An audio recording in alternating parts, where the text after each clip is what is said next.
Learn. Amen. We are thankful for that school and for those that work there, for those that attend there, that are serviced by it. Let us look at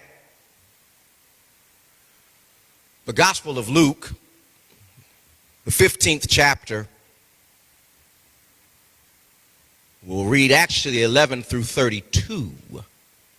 So it's on page 1013 here in the sanctuary. When you find that, we invite you to stand and recognize that the word of Yahweh God is inerrant, it is infallible, it is without error, and it is without vanity.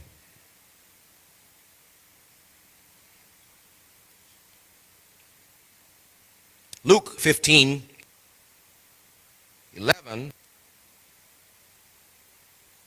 you'll find these words after this prayer of understanding. Eternal Father, we thank you for this day. We thank you for your word. We thank you that you did not leave us in the lurch when we didn't know better, but you provided us with your word to give us a way out. We ask now that you would shower your radical grace all over this message, that we would receive it the way you intend for it to, and there'll be no divisions among us. Let the words of my mouth and the meditation of my heart be acceptable in your sight, Yahweh, my strength and my Redeemer. Luke 15, the 11th verse, Jesus continued, there was a man who had 2 sons. The younger one said to his father, Father, give me my share of the estate. So he divided his property between them. Not long after that, the younger son got together all he had, set off for a distant country, and there squandered his wealth in wild living. After he had spent everything, there was a severe famine in that whole country, and he began to be in need. So he went and hired himself out to a citizen of that country, who sent him to his fields to feed pigs. He longed to fill his stomach with the pods that the pigs were eating, but no one gave him anything. When he came to his senses, he said, how many of my father's hired men have food to spare? And here I am starving to death. I will set out and go back to my father and say to him, Father, I have sinned against heaven and against you. I am no longer worthy to be called your son. Make me like one of your hired men. So he got up and went to his father. But while he was still a long way off, his father saw him and was filled with compassion for him. He ran to his son, threw his arms around him, and kissed him. The son said to him, Father, I have sinned against heaven and against you. I am no longer worthy to be called your son. But the father said to his servants, quick, bring the best robe and put it on him. Put a ring on his finger and sandals on his feet. Bring the fattened calf and kill it. Let's have a feast and celebrate. For this son of mine was dead and is alive again. He was lost and is found. So they began to celebrate. Meanwhile, the older son was in the field. When he came near the house, he heard music and dancing. So he called one of the servants and asked him what was going on. Your brother has come, he replied, and your father has killed the fattened calf because he has him back safe and sound. The older brother became angry and refused to go in. So his father went out and pleaded with him. But he answered his father, look, all these years I have been slaving for you and never disobeyed your orders. yet you never gave me even a young goat so I could celebrate with my friends. But when this son of yours who has squandered your property with prostitutes comes home, you kill the fattened calf for him. My son, the father said, you are always with me, and everything I have is yours. But we had to celebrate and be glad because this brother of yours was dead and is alive again. He was lost and is found. Praise be to Yahweh God for his word. Give a praise. Come on and give him a praise this morning. Man. I want to start off today. We have a quick video clip from a little show that you may have watched back in the day. I know I watched it, and I understand that there's controversy, and I apologize for that, but this is the show. We're going to talk about the show right now. This is a show. This is a clip, about 2 minutes, if you would indulge me, from an episode of The Cosby Show.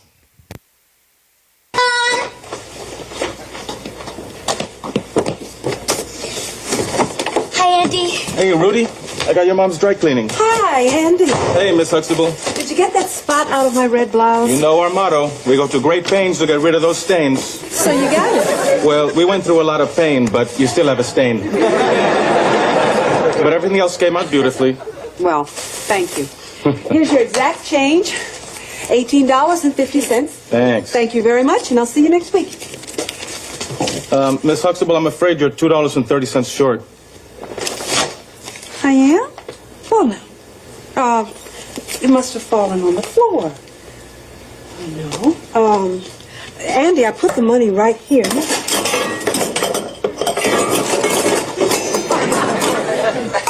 Gosh, Andy, I don't understand. I put $18.55 right here so that I will have the exact change, and it's just not here. Miss Huxtable, don't worry about it. You can give it to me next time I come by. Well, thank you. I'm so organized usually. I just don't know how this could have happened. That's okay. Bye. Bye. That doesn't make any sense whatsoever. Now, where could that money have gone? Oh, I must be losing my mind.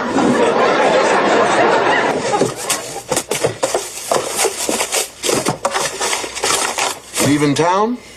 Stop it, I'm looking this up.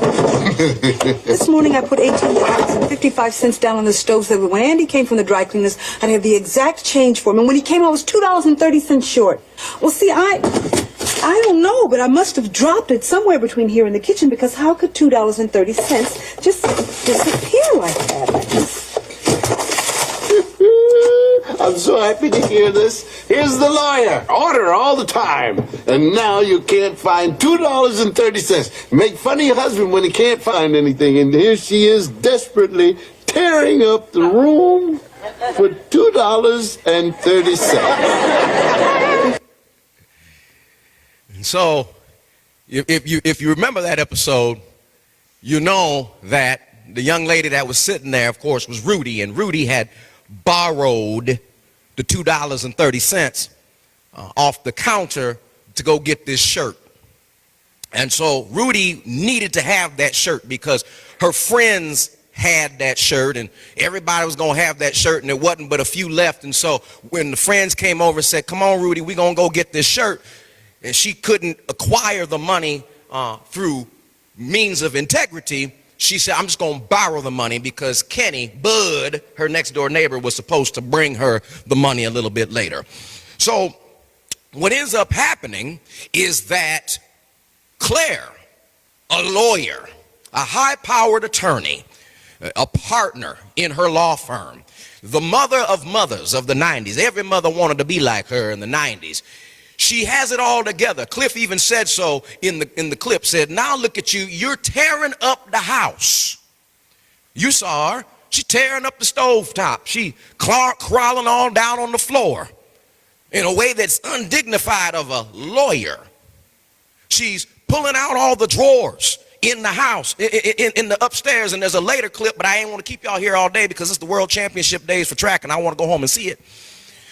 And so there's she's vacuuming trying to listen to see if the change will come up. And she's doing all this because $2.30 is of grave importance to her. Now, this is a lawyer, and her husband is a doctor. It's not like $2.30 is that important per se, but it's what the $2.30 represents. That she's a woman of uprightness, and she's that model mother with impeccable morals and ethics. And when she says, I've got $18.50, she expects to have $18.50. And so, even though you and I may not necessarily tear up the house looking for $2.30, it's the principle behind the thing.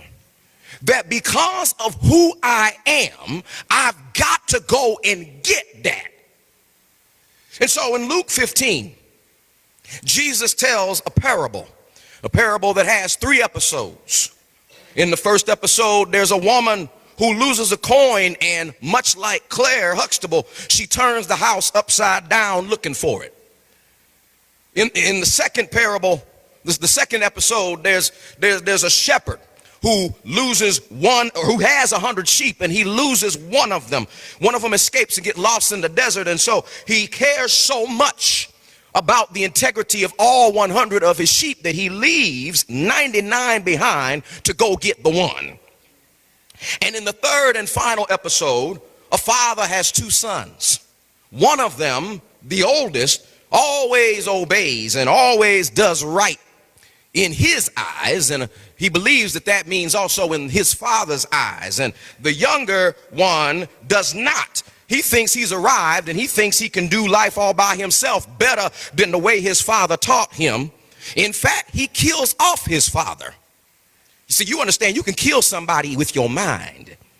He says to his father, give me my inheritance now. I don't need you in my life. I just need what you're able to give to me. So he takes off, and he ends up in a distant land where there's a famine and the food runs out. So he attaches himself to a citizen of that country, and he works for someone before realizing, I was raised better than this. I have a home where I can return. I have a father who loves me.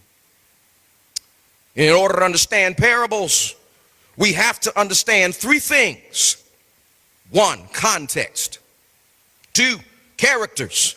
And 3, curiosities. The context of this particular parable is as such. Jesus has been sitting with the folk the Pharisees say he ain't got no business sitting. He's been sitting with unclean folk. He's been sitting with unwelcome folk. He's been sitting with folk what live outside of the law of Moses. He's sitting. And I need to help you understand that when you sit down, you don't have an intention to go nowhere anytime soon.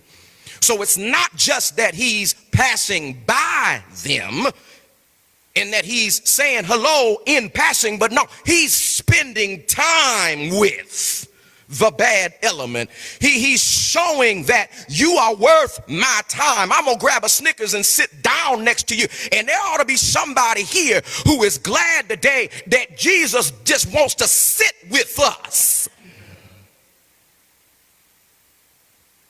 So that's the context. The characters.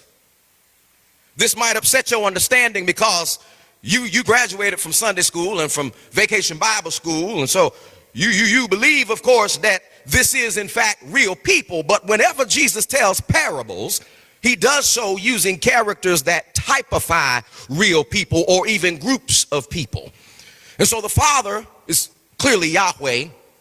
The older son is representative of those Pharisees, the ones who know it all and who believe that they obey all 613 laws of the Torah.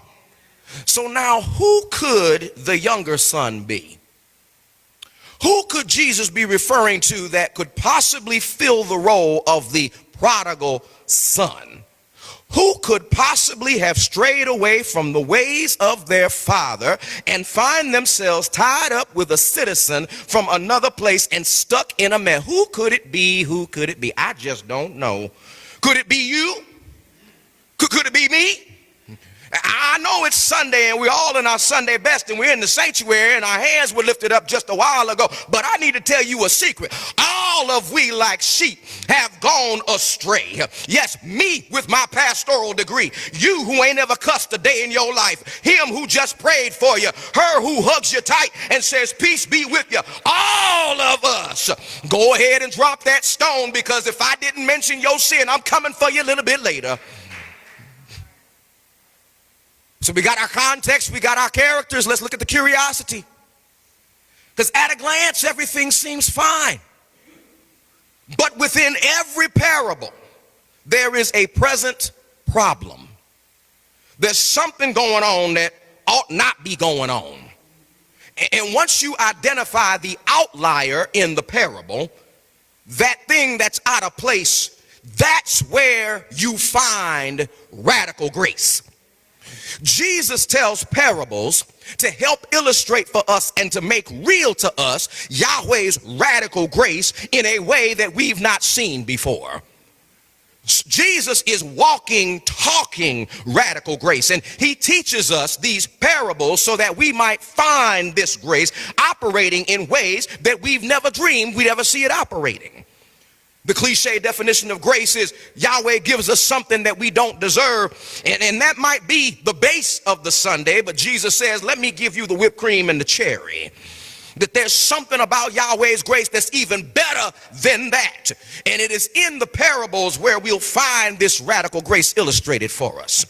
And so there's three particular curiosities in the third episode of the parable that will help us to better see Yahweh's radical grace in our lives. They will indeed shed light on how much Yahweh truly loves us.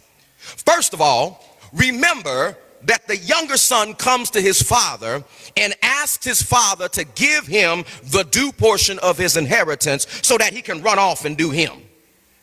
Now, as you read carefully, notice there's no argument that's recorded. There's no refusal by the father. He says, all right, and he divides the inheritance and gives him a portion and says, go and have big fun. Now, all the parents in the house, you find this odd, especially parents of teens, or if you've ever had a teen, or when you remember when you were a teen, because you can remember all of the slam doors. You can remember all the that's not fairs. You can remember all the everybody else is doing it. You can remember all of the as long as you're living under my roof conversations. And so you think to yourself, if this father really loved his son, knowing the dangers that are waiting for him out in the world, he would have put up some kind of fight. How come he not only lets him leave, but then he actually funds his foolishness? Let me suggest to you that it's because the father knows his sons. He knows his youngest son, and he knows that it's some lessons that this boy can't and won't learn at home, so he's got to go and experience it for himself. And so he lets him go so that he can learn some lessons that will set his life right. Because radical grace will let you go so that you can grow. Grace is not just about being kept in clean, comfortable, choice places. No, radical grace will allow us to go through some orchestrated struggles that are meant to teach us some lessons that we need to learn in order to get our lives right and truly walk right with Yahweh. Yahweh understands the law of opposites, that his children cannot truly grasp that he's good until we've experienced bad. We cannot truly recognize light until we've been in darkness. That we cannot truly say Jesus loves me until we've been hated on by the world. Our wise God says, I'm giving them free moral agency. I'm basically giving you a spoon in an ice cream buffet because you won't be able to appreciate how good Rocky Road is until you've tasted that nasty butter pecan. If you like that, that's nasty. Seriously, get help. And see, he tried to teach us the way to go through his word, through scripture, through fast, through KIR3, through the sermon, through the praise and worship song. But truth be told, many of us don't get it through those means. And so the radical grace is that he loves us too much to not let us get it. So since we won't get it through the special revelation, he lets us go so that we'll learn it through real life. He willed that we learn it through the enlightenment of the scriptures, but we hard-headed, so we got to learn it through the experiences of life.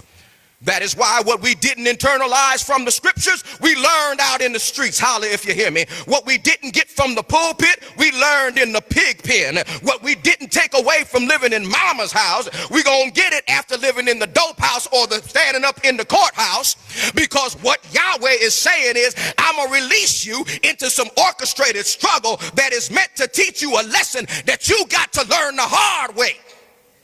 That is why he let Adam and Eve have knowledge and access to the tree of knowledge. That is why he let Cain settle in a city and learn trades of metal, even after he told him he would wander without any focus for the rest of his life. That's why he let Noah make wine and drink it even after the flood. That is why he let Abraham and Sarah execute their scheme to get Hagar pregnant as their surrogate. That is why he let David be AWOL from battle and hang out on top of his roof, and when he just so happened to see a fine sister bathing.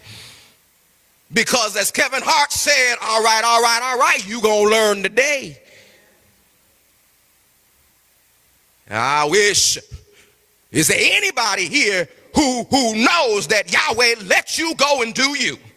And you came back to him because you said you don't know what you got until it's gone. And I found out when he let me go that I need him every hour, that I need him in order to give me power, that I need him to stay by my side every day, that I've had to hustle, that I've had to struggle, that I had to lose friends in order to find out that he's a friend that sticks closer than a brother, that I had to make bad money decisions and try to get rich quick and go broke trying to do that in order to find out that he supplies all of my needs. I had to be brought down to my knees so that I could tell you he will lift you up and set you on a rock to stand. It's radical grace. Yahweh's grace is not just radical because he'll let us go through it. No, but it's radical because it'll watch over us while we're in it. Pay attention.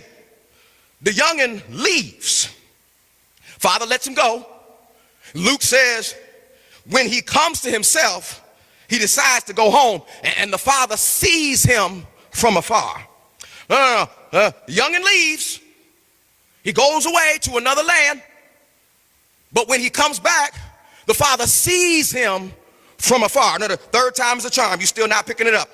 The youngin leaves, goes away to have big fun. And yet the father sees him when he's coming back. Now, the father's not a psychic, y'all. Father's not a psychic. He didn't know his son was coming home at that day, at that particular time. And the father's a landowner, clearly.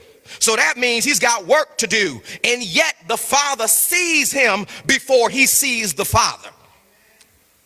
The father's not just randomly looking out to see his son. No. But ever since he said go, he's still been looking out for him. He been looking out for him while he was out in the other country. He been looking out for him knowing that he was in the pig pen. He been looking out for parents. You know what that's like. Even before a curfew, you just sit up in your window and look out because you know that's your baby out there. And this is your 30-second shout button that I know that I left Yahweh and I went outside of his will and outside of his word and I struggled with him. But I also know it wasn't nothing but the radical grace of Yahweh that was looking out for me. That's why I've been kept. Ooh. Check it out.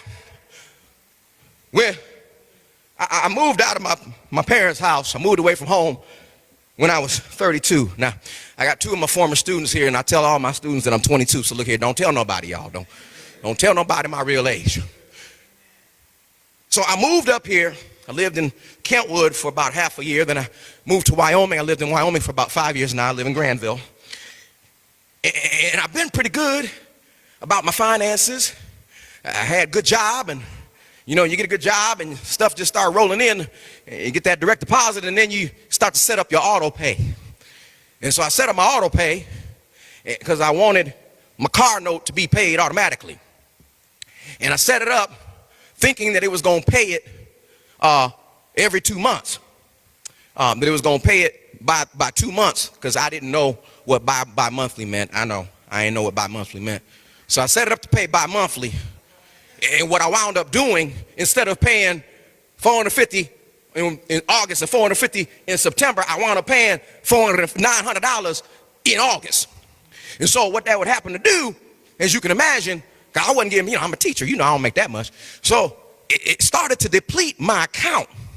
Started to make my account go down, and I overdrafted sometimes. And this is the thing, that I was trying to get it right, and I took out a loan, and so I was not going to overdraft no more. And the whole time that I was doing this, and I got a call one time when my account was about to go into the red. I got a call from Mama, and Mama wanted to know what was going on with my account, because see, look at this here. When my account was established, my parents established my account. And so my parents are able to see my activity even today on my account. So when my account was about to dip into the red, even though I had left home, Mama was still looking at my account, and Mama put money in my account so that baby wouldn't have to suffer. Is there anybody here who knows that Yahweh put some stuff in your account that was radical grace?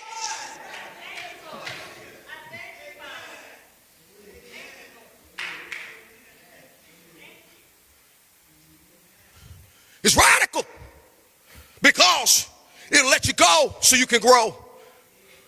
It's radical because it watches over you.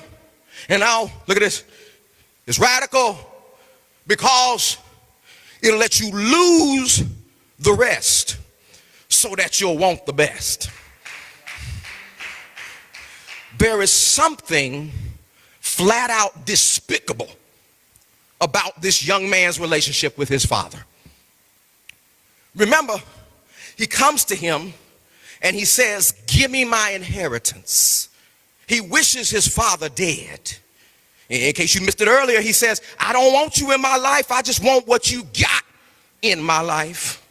And hear what I say, me, that there is something jacked up about a relationship where someone just wants what the other one has.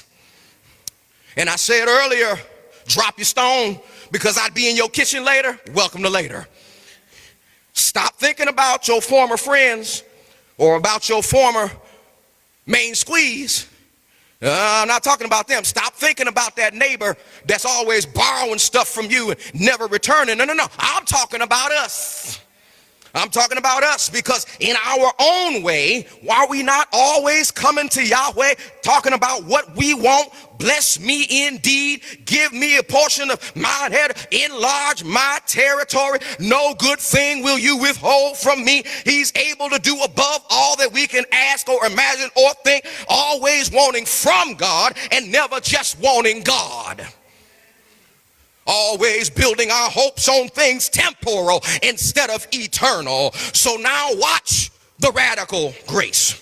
That when the boy takes his inheritance, when he takes his stuff and he leaves, there's a famine that arises. Yahweh sends the famine, and the famine, of course, takes away all the food. And the famine makes him spend all his inheritance. And the famine causes friends to walk away from him, because what goes around comes around. And if all I'm about is stuff, then I present myself as all about stuff. And that's what I'm going to attract, is stuff wanters.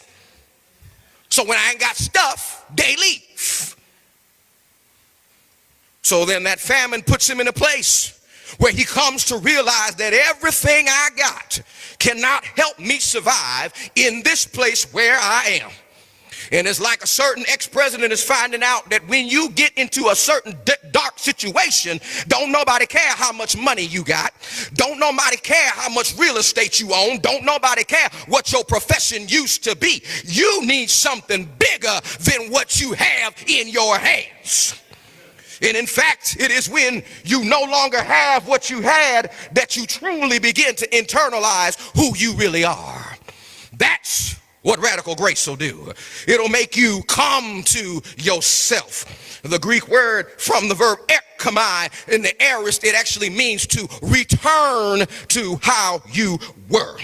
To come to oneself is an idiomatic expression in the Bible that means to recover from, watch this, being deranged.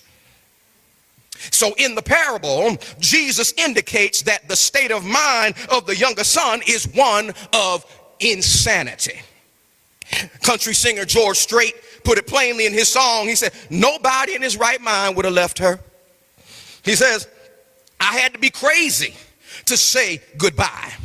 Jesus said the boy realized that he had lost his ever-loving mind when he decided to leave his father. Because how crazy do you have to be to leave someone who loves you so much? How crazy must you be to leave someone who gave his uniquely conceived son to die a peasant's death for you? How crazy must you be to leave someone who's been watching over you even when you were in the pig pen, has taken good care of you all these years, has given you freedom, has given you the breath of life, has breathed the breath of life in you again, has allowed you to have the activity of your life. How crazy must you be to not want that kind of radical grace in your life? And so the boy emerges from his insanity and he reminds himself who he really is. Because every now and again, Yahweh has to take away everything you think makes you you, so that you have nothing left to do but look inside and understand who you really are. That what he cares about most is not your happiness, I'm so sorry, but it's your holiness. And he says, if that means I got to take you down to the bare essentials of your life in order to get you back into your right mind, then so be it. That's what my radical grace will do. And so some of us have been wondering, how come there's no promotion? How come I can't get the scratch off win? How come there's no bigger responsibility or a bigger sphere of influence? Yahweh says it's because it's dangerous for me to bless folk who, when they get what they ask for, will forget who they really are. Oh, Yahweh wants to save us from getting too big-headed and getting too bougie to praise him with all of our heart and all of our soul and all of our being. My prayer, and I invite you to join me, is, Father, keep me away from gaining or achieving anything that keeps me from being 100% available to you. And I wonder, is there anybody in here who can shout when you get the Prada like you did when you was wearing the Payless? Can you shout when you stay at Marriott like you did when you stayed at Motel 6? Can you shout with the PhD like you did when you was shouting with the GED? Can you shout with the 401k like you did when you got paid minimum wage hourly? It ought to be somebody here who will say, I vow to praise you through the good times and the bad. I praise you whether happy or sad. I praise you in all that I go through, because praise is what I do. What you see is what you get, and what you see is somebody who will bless Yahweh at all time, and his praise shall continually be. And so, verse 19, the boy returns from having big fun. And he says, I'm going to go back to my dad and I'm going to ask him to make me his servant. Pay attention. Words matter. When he left to go have big fun, he said, Dad, give me.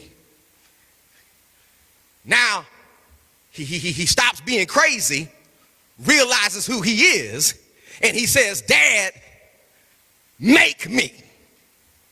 Hold on. When he left, it was, Dad, give me. And when he comes back, it's, Dad, make me. See, when he left, it was only about what he could get. But when he came back, he was anxious to be poieo in the Greek. It's the word that they use when they talk about the folk that make the clay pots, that they mold it. So what the boy is saying is, I realized that I'm useless and walked on like clay when I'm by myself, but in your hands, under your care, when I commit and allow myself to be shaped and crafted by you, that's when you know that you're growing in radical grace. When you stop saying, Yahweh, give me, and instead say, Yahweh, make me. When I'm not shouting because when the praises go up, blessings come down, but I shout because I'm being made. I shout because I'm being transformed. I shout because he's making me better. I'm being made. Make me an instrument of your peace. Make me a brand new creature. Make me a better son. Make me a better daughter. Make me a better husband. Make me a better pastor. Make me a better elder. Make me a better deacon. Make me a better churchgoer. Make me a better Christian.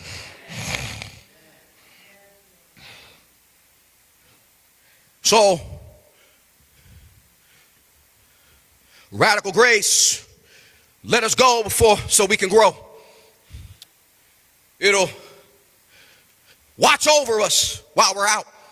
Radical grace makes us lose the rest so that we'll want the best. And finally, radical grace will let us return even when we're not right. Look at verse 19 still. He says, I'm not worthy of being called your son. He limits himself based on his past. And we not only do that to ourselves, but we also do that to others. Yeah. And so we limit and label folk based on their past mistakes. But I saw a great meme on the Book of Faces the other day that said, the devil knows your name and calls you by your sin. God knows your sin, but calls you by your name. And if you remember when I was naming the characters that I never said that there was anybody that typifies the devil, that's because my KIR3 folk know that the devil is not a being, but actually an entity. Is actually a mindset, that it is the sum total of the inclination of evil. And it's the devil's mindset that firmly resides in this Pharisaical older brother.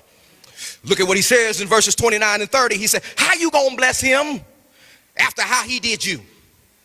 After how he disobeyed you, after we ain't seen him in this house in I don't know how long. Don't you know what he posts on Facebook? Don't you know that I saw his car outside the bar or outside the club? Don't you know that I saw him creeping at the hotel, motel, Holiday Inn with runaround suit?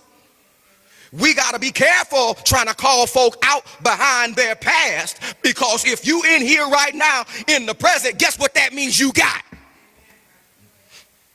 Yeah, you don't get to the present until you have a past. And since this is a Bible teaching, Bible preaching church, you may as well know this, that when you put folk business out there like that, when you bring up folks' past, even if it's true that that is a violation of thou shalt not murder. Oh yes. Remember I said you can murder folk with your words, you can murder folk with your mind, that when you put somebody's stuff out there, we are murdering their character. And when you murder my character, you make me a pariah, and don't nobody want to date me, don't nobody want to hire me, don't nobody want to hang around me, don't nobody want to do business around me. And that will kill me socially, that will kill me professionally, that will kill me economically. And Yahweh said, do not intentionally say or do anything that's going to take away my children's livelihood or their lives. But check it out. The younger son has a speech all memorized and ready to go. He says, I'm going to say I'm sorry. I did wrong by you. I'm not worthy to be your son. Make me a servant. But then look in verse 24. He gets ready to say all of that. And the father stops him and said, guess what he calls him? He says, my son.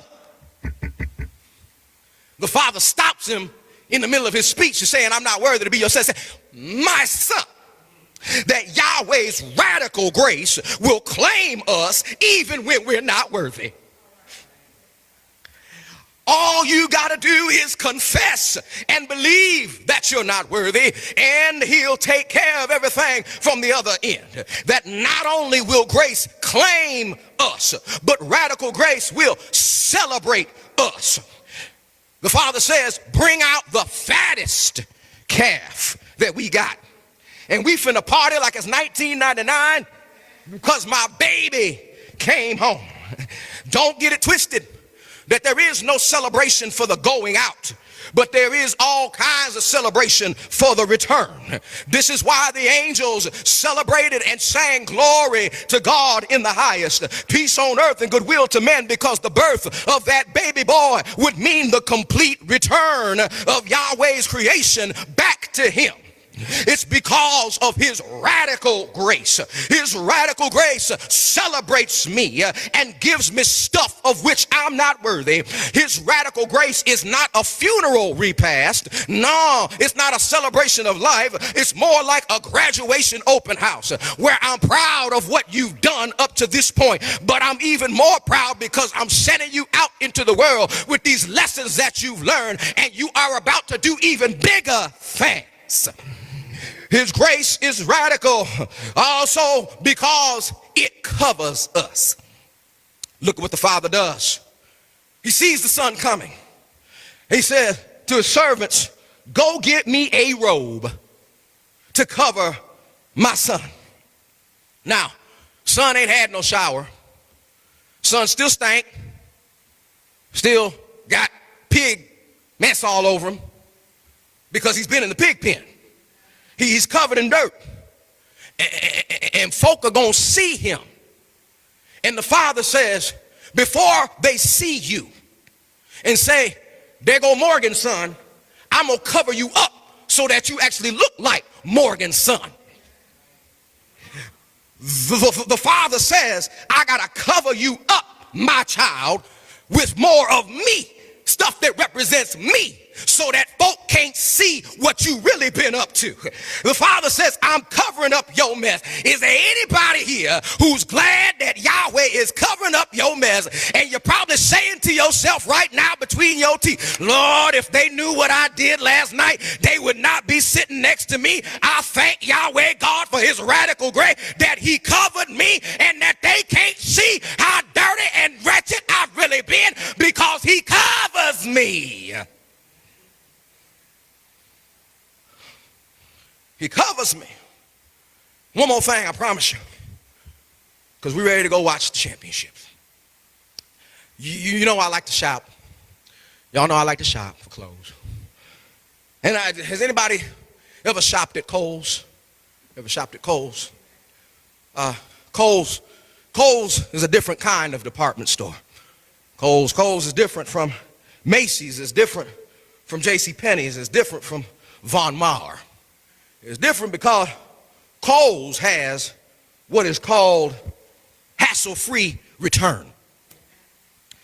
This means that no matter how long ago you bought an item at Kohl's, no matter if you wore it, spilled on it, snagged it, tore it, dropped it, broke it, no matter the extent of the damage that was caused to it and that it was undeniably your fault, Kohl's will still take it back.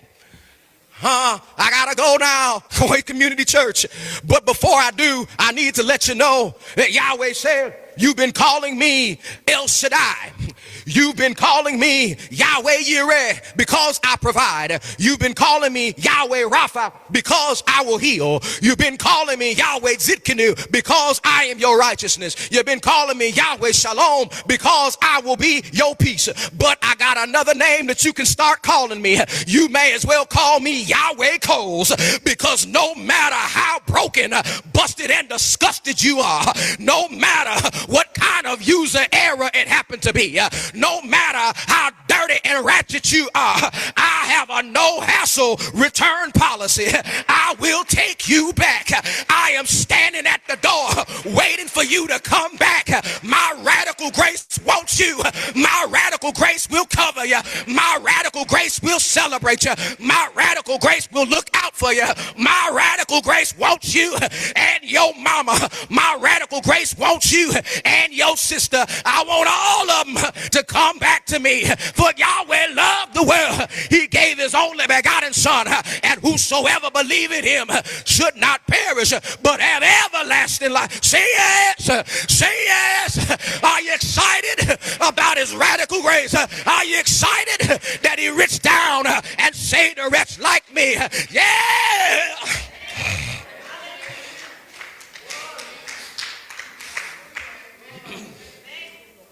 Yahweh calls.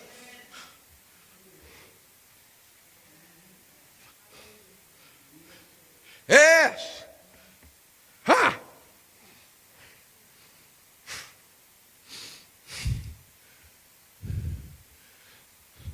Let's church stand to your feet.